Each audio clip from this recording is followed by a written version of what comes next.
Welcome back to the show. Last episode, we took a deep dive into the world of the high standards of the elites. We discussed the hectic schedules of high-level athletes and the contrast of their lives with the lives of us normal people.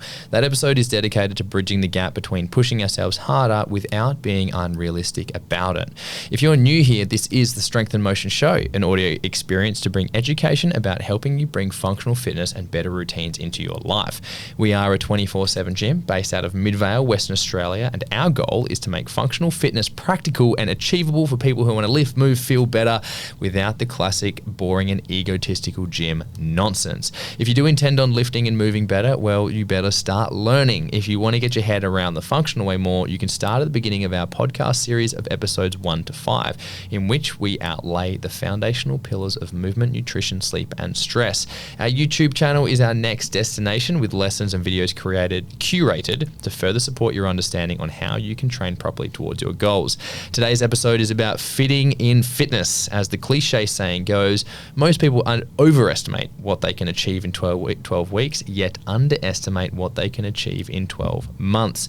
The world is a fast-paced world, with many people striving to climb on top of each other to succeed in their own chosen field, all whilst trying to fit in the time for themselves, their health, their fitness, and their family.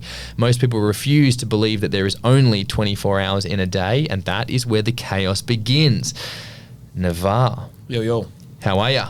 Good. Doing well. I'm looking forward to creating 2 podcasts a month. Yes. For our followers, and you did mention YouTube as well, and we're putting more emphasis this year as SMA, or our current physical brick and mortar gym, is doing really well, and it's now time to branch out online. So doing great. I'm really looking forward to providing more value to people that don't know who we are, and also our members, because that's the reason why we started the podcast and all these videos, is because we're answering questions that come up by all of our members, so we can provide it here in one place. Yeah, and this is the fun stuff, bringing more conversations to light and actually being able to engage with more people who can't reach us.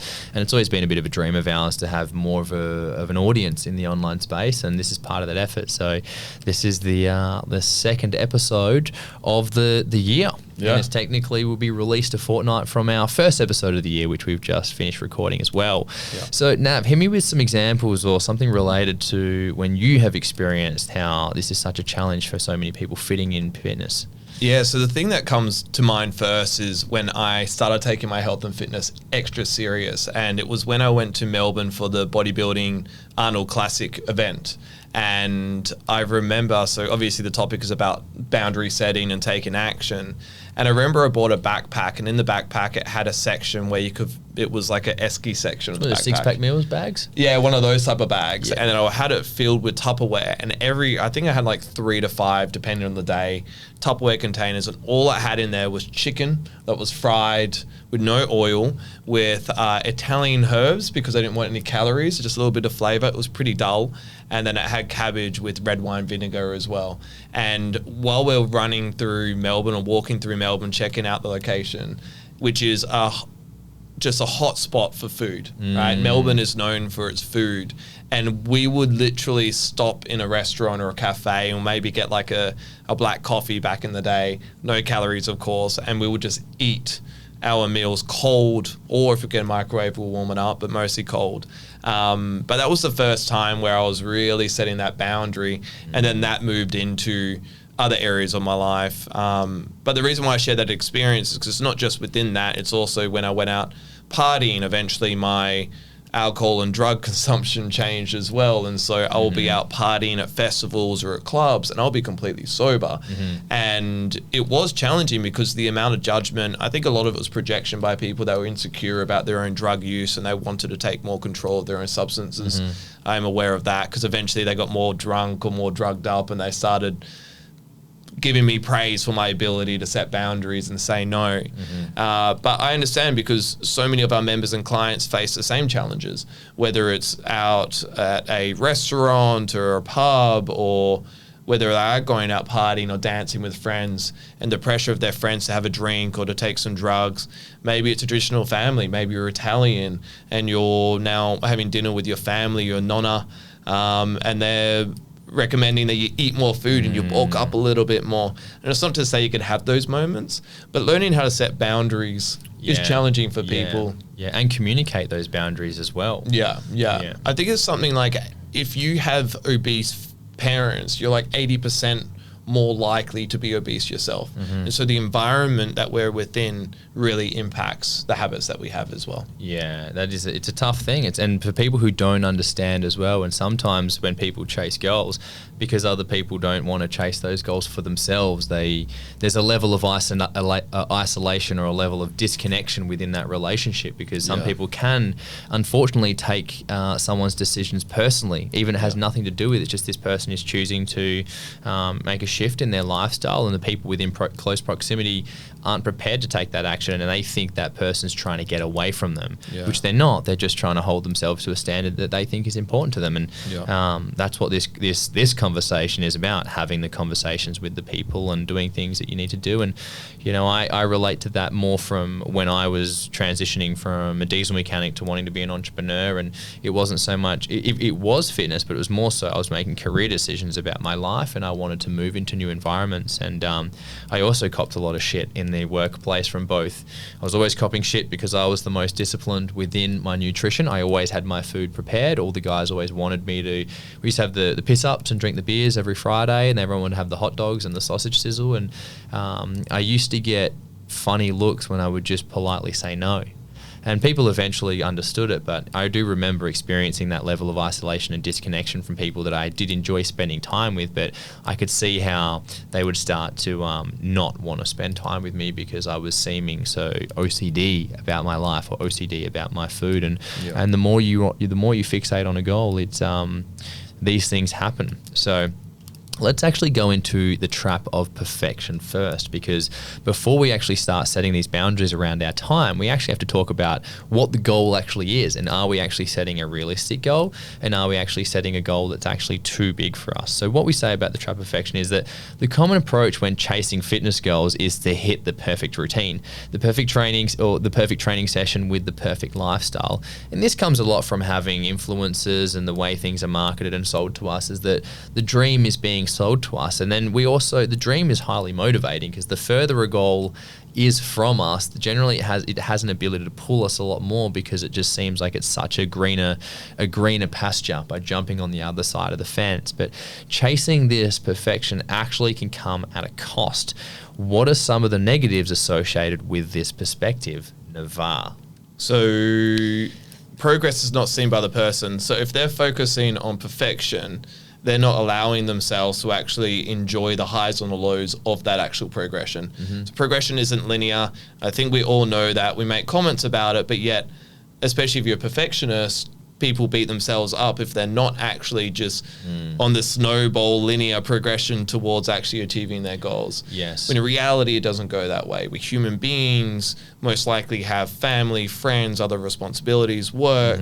And so when you're a perfectionist, sometimes you don't actually allow yourself to see the progression and to actually enjoy the journey, which then most likely is not going to allow productivity to actually achieve the goal that you want. Yes, absolutely.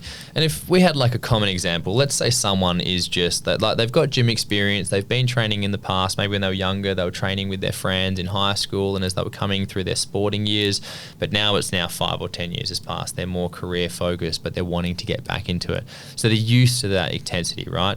These people commonly come into the gym and they're like, all right, I used to train 5 days a week, so now I'm going to train 5 days a week again. But then what happens is, obviously, every time, especially a bloke comes in and he starts training, and the first session he does his bench press and his push-ups and whatever his warm-up and cool-down is, and he's on the bike and he's like, whoa, that was puffing me out. And then the next day it's like, oh, I am so sore. And then they come in on, let's say they came in the Monday and they did their pushing session. The next session they come in, they're like, wow, my legs are so sore. And now this promise that they made for themselves was to train 5 days in the first week. They've actually only trained 2.5 days. In the last 2 days, they were just so sore, they were so fatigued, and they were so tired that they weren't able to finish their session or finish that planned session for the week, right? Now, this person is sitting on the weekend, maybe having a few beers and reflecting over the week, and they are disappointed because they actually could not even do 5 days a week. And they used to, back in the day, they used to look down on people that couldn't do 5 days a week, but in actual fact, they've done 2.5 days a week, which is literally 2.5 days more than what they've done in every week for the last 24 months. And this is this trap of perfection, is people are used to trying to hold themselves to something that they have achieved in the past, and they're just exercising that impatience of what they have actually achieved in the first week. They're not even seeing it. What are some of the other negatives, Navs, associated with this perspective of perfectionism? Well, let's dive into what we got here. The mental focus is on trying to do everything. And so I talk about a little bit later on, actually, but talent, the battle between talent and hard work, I might as well dive into that now. Yeah. But where talent isn't available, hard work will trump it, right? Yeah. Obviously, if someone has talent and hard work, so if you have a fantastic system and you put in hard work upon that system, absolutely you're going to succeed more so than someone that doesn't have a system that works for them. That's also assuming that the system or this perfect model is fitting for you, because there's so many different tools that we could follow, but it depends on whether that key is right for the door that you're trying to open as well. And so where I'm going with that is, a lot of the time people are focusing on finding the talent, trying to find the perfect system, but they don't actually create productivity or hard work, which creates the result. And that's where I think this attachment to trying to find the secret sauce, the secret pill, the Ozempic to their problems, right? Although that could be beneficial, and not saying that it isn't for everyone, but if there is no work and progression in habits and shifting foundational habits within yourself, you most likely aren't going to succeed. Yeah, I relate to that. And I've had a lot of clients that they were quite talented athletes when they were younger, and they become quite self-critical that now it's 10, 15 years down the line, and they're still trying to hold themselves to that standard. And talent comes at a cost. It builds a lot of ego, and a lot of, it's usually the most humble individual that gets the most result, because they actually respect the process. And usually people end up being humbled anyway, but it's our hope by having a conversation like this in the podcast studios that you can just use this episode to do the humbling, rather than having to waste the time of just trying so hard and just beating yourself up about it. What do you reckon, Nav? The hustle culture, more is better. Is the world just getting faster and faster and faster? Yeah, and that's probably, which we talked about in the last podcast, which is probably why TRT, testosterone replacement therapy, hormone growth, steroids, performance enhancing drugs are so big these days, is because what the standard is now is consistently progressing. The standard is growing, and this hustle culture is just getting larger and larger, to the point where, which is, we didn't really dive into it because we didn't really have the time in the last podcast, but there's numerous people that have died from PEDs, from steroid use. Heart failure tends to be very common. That's the reason behind it, but we all know that it's most likely because they're taking so many performance-enhancing drugs that their heart and their body's given out, and they've died. And that's what's happening these days. People are overworking themselves, where they think more is better, when in fact less might be better for them. Yeah, I relate to that a lot as well personally. That's a lot of my ultramarathon injuries came because I was an athlete when I still consider myself somewhat of an athlete, but I was a midfielder when I played sport, and I was always, when I started running, I was always a runner. I was a good runner in my sport. I was a good runner in cross country in primary school, and I had this attitude that I always had to be a good runner. And I remember I had just started running again, and then I was looking on, there's an app called Strava, and you start connecting with other people about your what you're doing and your distances you're doing. And I thought I was top shit because I was starting to run 10Ks, and I was like, yeah, double digits, got to double digits in a couple of weeks. But then what happened, I was so impatient, and I wanted to be always associated with that term of being successful and being seen as an athlete, that the following week I just banged out a 20K run. And I could not walk. As soon as that run was finished, I was fried, and it messed me up. And I ended up taking that attitude into my first couple of early races, and every single one of them I got injured, to the point that I actually tore my Achilles in an ultramarathon because I was running so hard on it, and I'd overtrained leading into it, to the point that Achilles tear, yes, it humbled me and taught me a lot, but as far as my progress went, it kind of set me back like a year or two, because I had to spend so much time unlearning all of these habits that I developed and these movement patterns I developed through compensation, rather than just being patient enough and just accepting the process of where I was at. And that is a super, super common thing that happens in so many of my clients. the level of impatience of people these days, in my opinion, seems to be growing a lot more. And and there's more options to be impatient now as well. There's more opportunities to be impatient. Yeah. Do you have any more examples of anything chasing perfection, Nav? I think we pretty much covered it. I'm pretty happy with that, to be honest. Yeah, let's talk about box ticking and messy execution. So what I mean by box ticking is when people make a list of things that need to be done and they go and tick the box. So as an example, client comes to Josh and Navarre and they're really just super eager. They're super eager to start getting into fitness, and they're quite a busy individual. They've got a family, they've got to walk the dogs, they've got to provide for their family, they've got to go and go to work, and they've got their 9 to 5. They're working their 40, 50 hours a week. And so they've only really got a short amount of time each day to invest into their health and fitness. And after 2 weeks, the clients come back and they've only ever come to like one class each week, and they've done a little bit of gym work, but they're like, hey, I've bought the supplements, I've gone to IKEA, I've bought all my containers, I bought a new chopping board, I've bought the watch, I've downloaded this app and this software, I've got this other training program. They're like, what else do I do? And it comes up this term of all the gear and no idea. They've actually ticked the boxes of when they look at what the coaches are doing and when they look at what the people they aspire to be like doing, they're actually acquiring all of these things, and they've done these things, but they've spent so much time doing that, there's actually no time left to actually go to the gym and actually do the workouts and do the sessions. And the most common thing that comes in our world, because a lot of our clientele is usually in the 40 to 50-year-old mark, especially in the mid-30s as well, is the injuries. So many people are so focused on this perfectionist mindset, which we just talked about, is that injuries come up really, really quick and they have massive setbacks. And unfortunately, injuries and setbacks actually derail people so much that they give up on themselves. And that's one of the hardest things to see.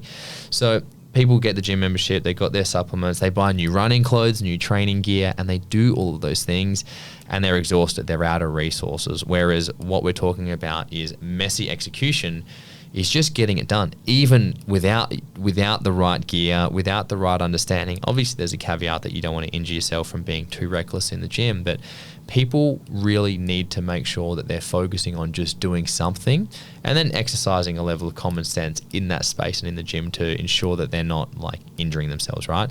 So if someone's in a space where they're highly motivated and they do actually want to go buy some things and maybe they've got a bit of money to spend, what are the few things that some people should be buying to really, really start off with? And what else are some other things people can do to actually ensure that they're just going to be moving forward? Yeah.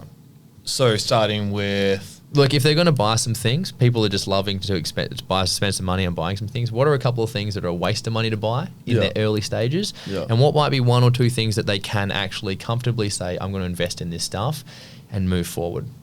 Well, I think the base foundation... the thing that's coming to mind firstly is when I started lifting, I never thought about recording anything, right? Like I was deadlifting 200 kilos before I even considered recording me lifting. You know, I think a lot of people think that way. So maybe instead of thinking about buying the camera gear or doing exercises that look good for social media, I know a lot of people do that as well. They'll start a social media platform or page to start their fitness journey, and they get so caught up in how they're looking on social media that they're not actually doing making the mistakes in their training to actually learn about their body and identifying what load is good and bad for themselves.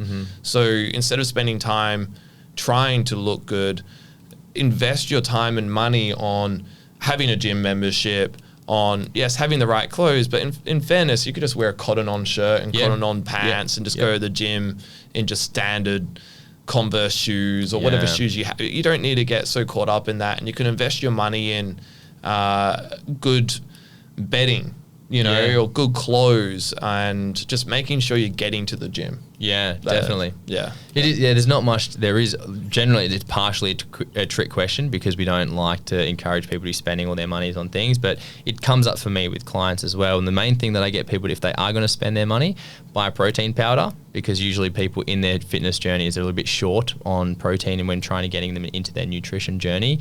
And if they are going to invest money, I actually try and get them to invest money into some sort of coach or someone to give them advice, because people generally need perspective when they start. They need perspective and routine to get started. So I'd rather them investing their resources into something that they can learn and understand how to set a good pace when they move into things.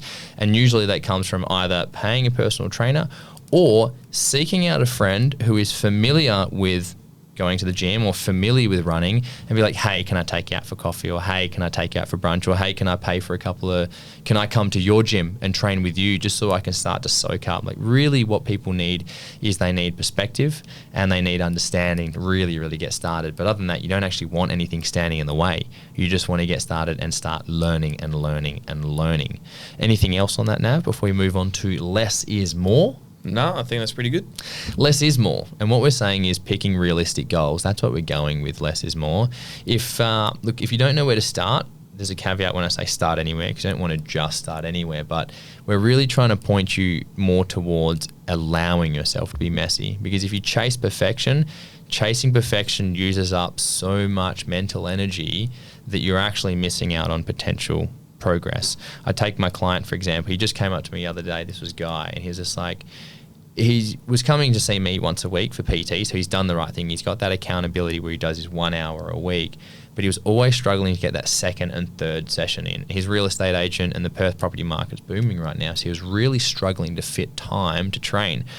And then one day I said, you have to text me a day that you're going to come in. You don't even have to, I don't care what day it is, but you just have to say it. I want you to start saying it. And he started texting me and then he started coming in. It was only 20 minutes though, but he was like, I'm here because I said you had to be here. And then after 2 weeks of doing that, he's like, he didn't even need to text me anymore, but he was still coming in 2 to 3 times again. But he's only honestly getting 25 minutes on average on these other 2 sessions. And he come up to me and he goes, Josh, the thing I've realized is I don't actually have to be here for an hour. And I'm like, absolutely, no, you don't. And he was so fixated on being in the gym for 1 hour that he then wouldn't go at all. And by removing that expectation that he had to be in it for 1 hour, because he's also been quite gymmy and he trained a lot in his past, he was always expecting that he had to do his 3 sessions at 1 hour. And now he's doing 1 session at 1 hour and then 2 sessions at 20 to 25 minutes.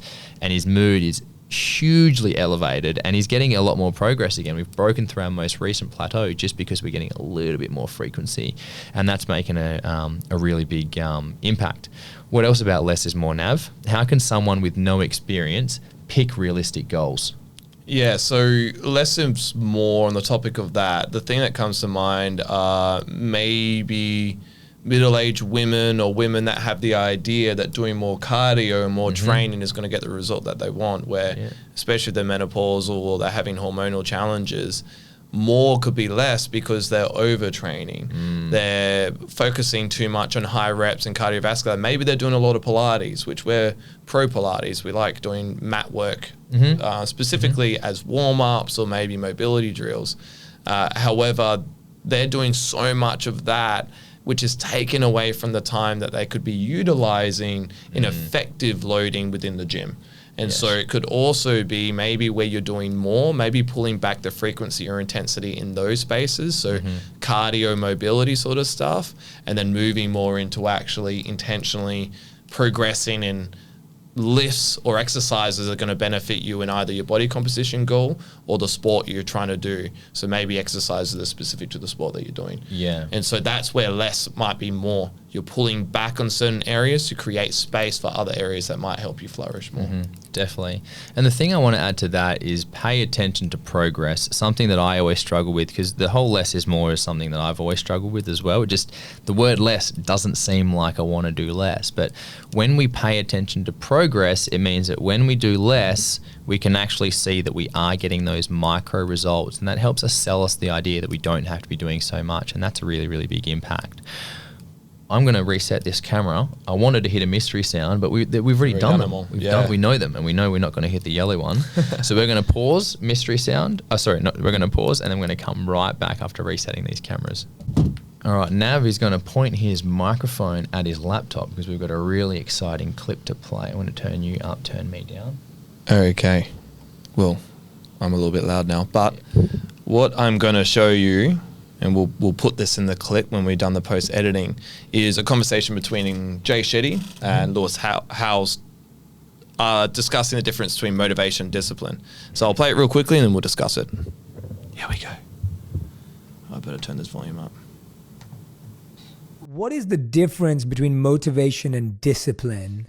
Because I find that a lot of the time people think like, oh, I'm so motivated by that, or I'm so inspired by that. But what you just explained is far more of a dedicated discipline to the self-work, the inner work.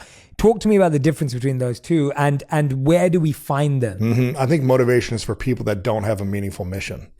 Discipline is for people that are clear on their identity of who they want to become and the mission that they have that is meaningful for them, not only for them, but for those around them. And, when I was... That got me a bit excited. I'm like, yeah, damn. So a real short clip, but I think it gets right to the point there where, like he mentioned, motivation is what someone is trying to find when they actually don't have a mission or a purpose. The discipline is when someone has that self-awareness and identity that they can stay true to. It's this self-mastery, self-discipline towards an identity or a purpose within them that allows them to say yes to the habits and behaviors that allow them to live fulfillingly towards that, and also how to say no towards the things that get in the way of that. And obviously the title of this podcast, the point of this podcast, is discuss boundaries and taking responsibility. And I think that's where a lot of the members or the clientele that we work with are challenged by, because they come to the gym and maybe they've had a fleeting moment of willpower, of motivation, of I want to be healthy and fitter for my children, right? And that's fantastic, but in many ways they might not have ingrained that identity strong enough for them to maintain discipline, because they're constantly trying to find that fleeting moment of motivation again. And in reality, it doesn't occur that way. It's understanding who we are and what brings fulfillment to us, and learning how to stay true to that no matter how we feel. Because in reality, our emotions and our feelings are going to be constantly changing, regardless of dependent on our sleep, the food that we've eaten, the conversation. We maybe had an argument with friends or family, our partner, or maybe our day hasn't gone the way that we wanted to, or our gym session hasn't gone the way we wanted to, or maybe we've been faced with our friends trying to force us to drink alcohol, or not necessarily trying to force us, but their desire for us to be drunk with them is really high. And so if we don't have that strong sense of identity and self-awareness, we're not going to have the discipline, because our motivation is towards hanging out with our friends and doing drugs. Same thing as when we go to the shops when we're hungry. Like when we're hungry, we're motivated to eat. And whatever, in many cases from a survival standpoint, we're probably going to be moving towards something that's high in calories, maybe sugary, because it fulfills that feeling within us in that moment. But if we had a strong sense of identity, then we're going to be able to be disciplined upon our goals and who we are, and we're going to be able to say no to that moment of motivation towards having a donut. Yeah, that makes a lot of sense. It reminds me of one of the books that I spoke about in a previous podcast, but it's about strategy. And the guy talks about is the best strategy is the one that's the most well thought out. And effectively what he goes on to say is that when you pick, this is more about business by the way, but when he talks about strategies, he will take his strategy and he'll sit down by himself and he'll spend that time tearing the strategy or the idea, tearing it apart, because he knows that he's going to have to fight for that. He's not just going to say, hey, we're going to go, this is the business mission we're going to do. And this guy, the author, advises for the American military, is that if he knows that by the time someone challenges his idea, he's already spent the time questioning that. And he's already got responses to that.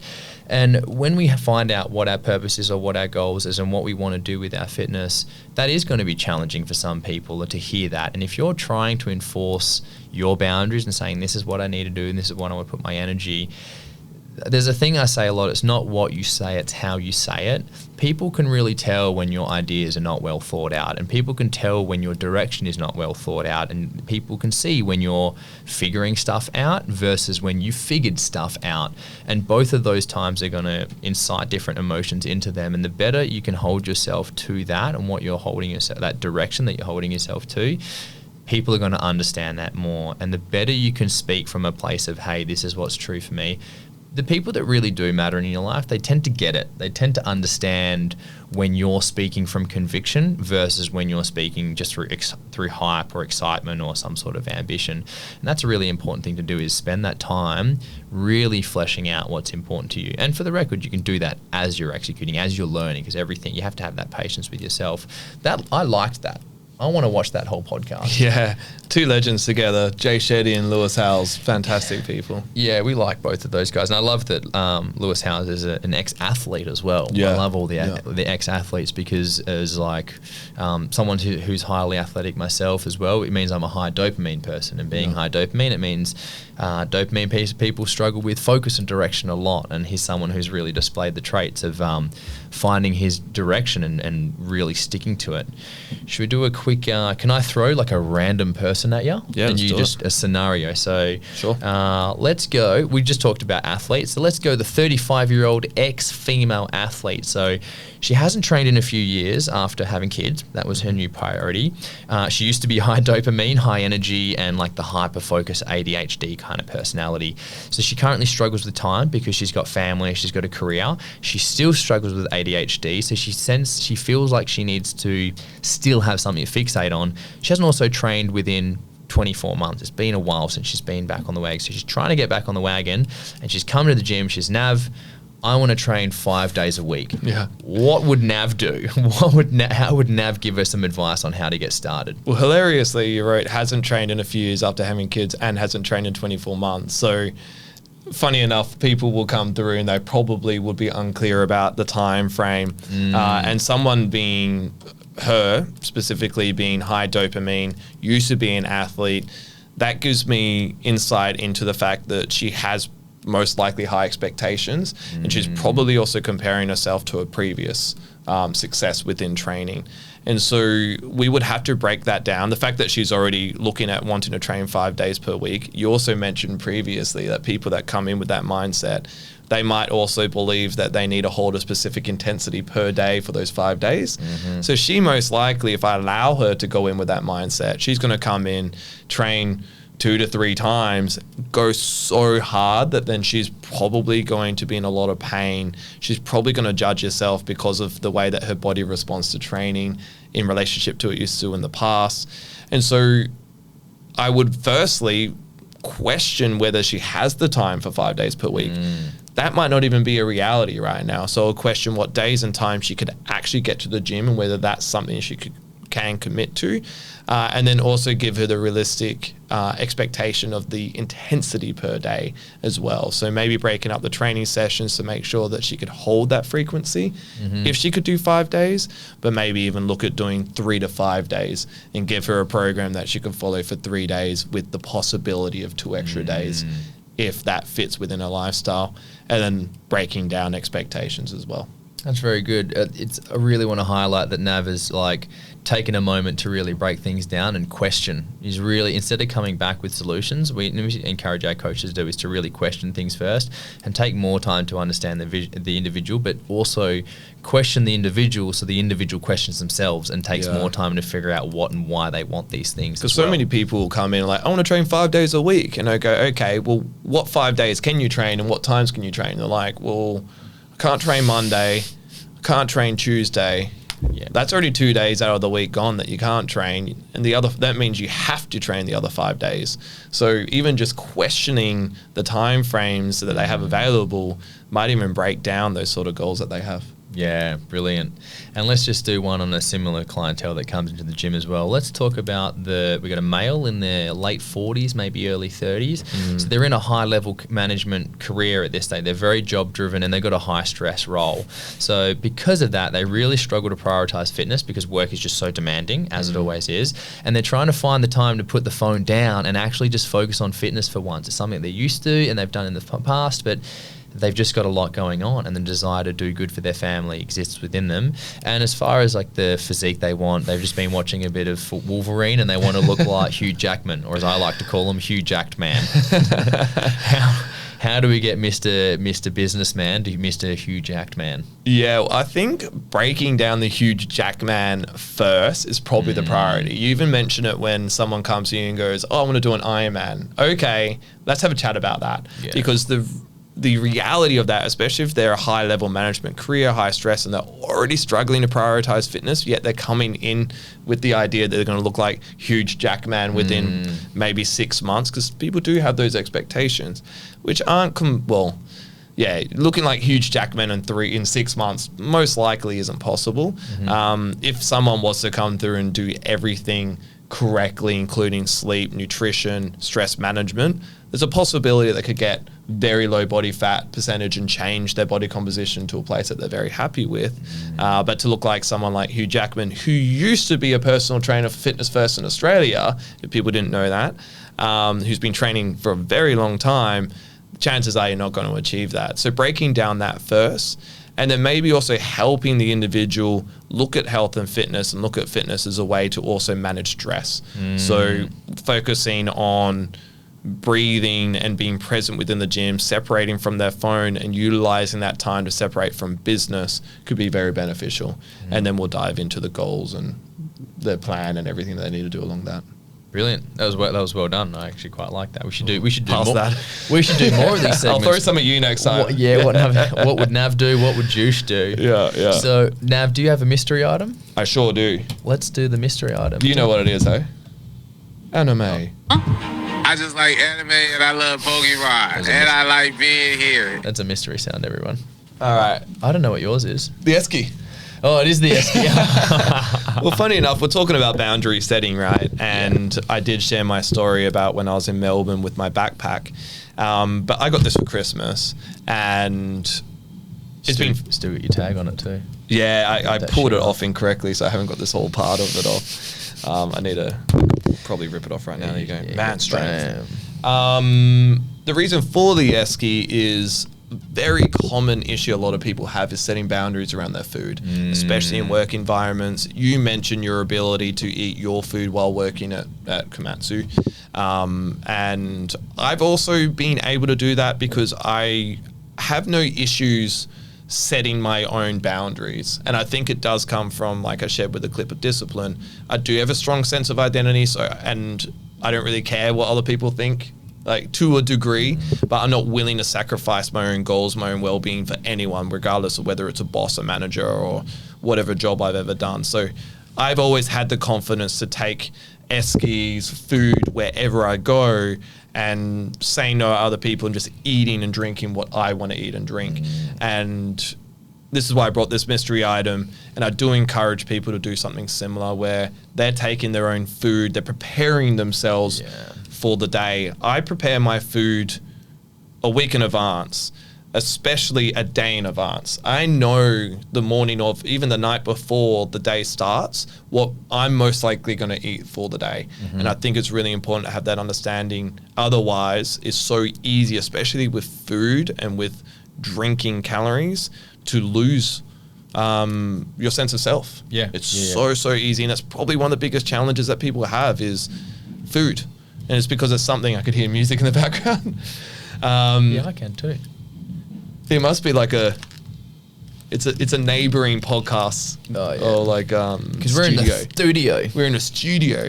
They are just throwing me off a little bit.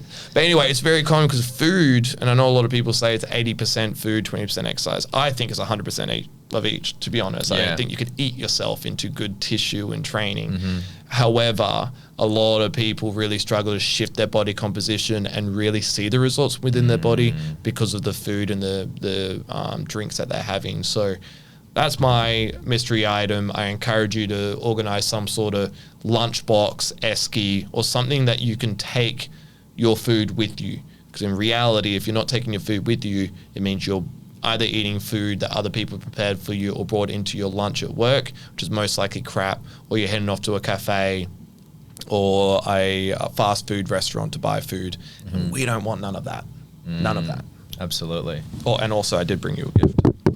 I brought you a kombucha. Gift? Oh, yeah. Fuck yeah. In here, I just have... Oh, I got nutrient water because Josh bought me a nutrient water as a gift. I bought him a gift. That's my opinion. And then your kombucha as well. We just love... Yeah, boy. Enjoy. Zero calories. Berry. 0 calories. I need more calories, actually. I want the most amount of calories. Okay, but I'll add calories in. And I also just have hard-boiled eggs and biltong in here. Sick. It's just real, like, meat and eggs and kombucha is within my esky.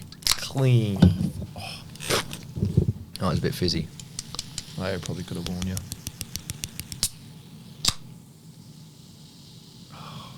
The bubbles. Hey, bubbles. The bubbles. Oh, lovely bubbles. What about yourself? What's your mystery item?